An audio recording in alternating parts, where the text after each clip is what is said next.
and welcome to another edition of Rocked It or Flopped It. Today we are going to make some dairy-free cheddar cheese. So if you're lactose intolerant or if you're just trying to find more dairy-free alternatives, I found a great recipe that you should try. And it's from andloveitto.com. I actually made this yesterday. Yesterday I made more of a Mexican style cheese. And today I want more of a mild cheddar cheese. So I'm just going to use the same base recipe and just tweak it a little bit. So first we need water, gelatin, nutritional yeast.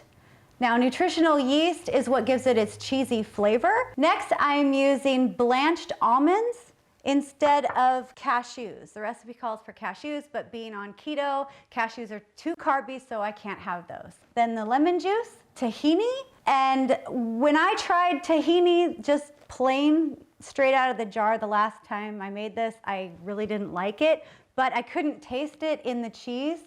So I'm not quite sure what the purpose of tahini is in the cheese, but it works, so I'm just gonna leave it alone.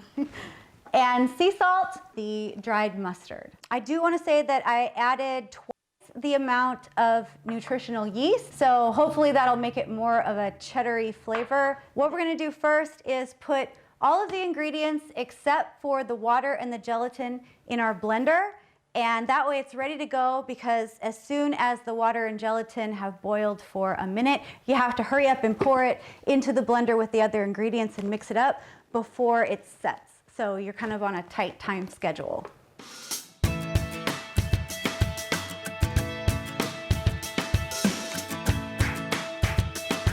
I decided to add turmeric into this kind of last minute, because last time I made this cheese, it wasn't as yellow orangey as I wanted it to be, so I thought maybe this would help it with the color. So I'm just gonna add 1/8 of a teaspoon of turmeric. Okay, so we have all of our ingredients in the blender, it's ready to go.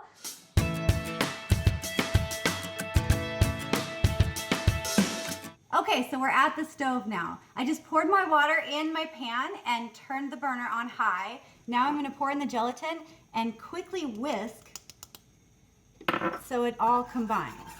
Now the trick to this is to not get it clumpy.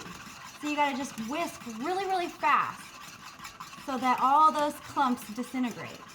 And once it comes to a boil, you'll wanna just stir it up, continue to stir, and let it boil for 1 minute. Then hurry up and transfer it into your blender. So we're gonna pour it into our blender and hurry up and blend it before it starts to set. Blend on the highest setting.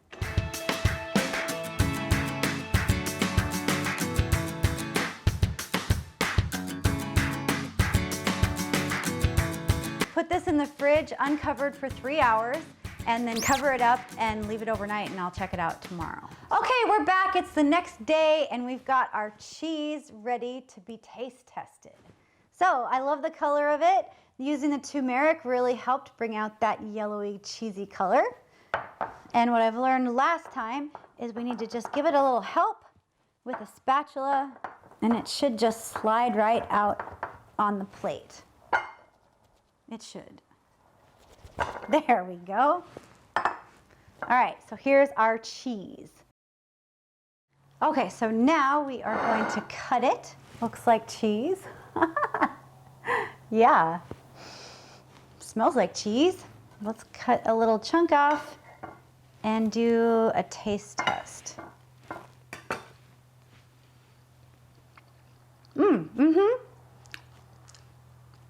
That's way cheddar-y. It's really good.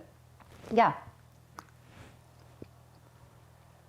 Yeah, really good. All right, so if you want to make this cheese, go to andloveitto.com and then just substitute almonds instead of cashews, 1/2 cup of nutritional yeast, and I left out the paprika, the onion powder, garlic powder, cayenne pepper. And I added turmeric to make it yellow. So it turned out really good. I'm very pleased with the texture, the color, the taste. So if you like this video, give me some love, like it, subscribe to my channel, and share with your friends. Till next time, see you later.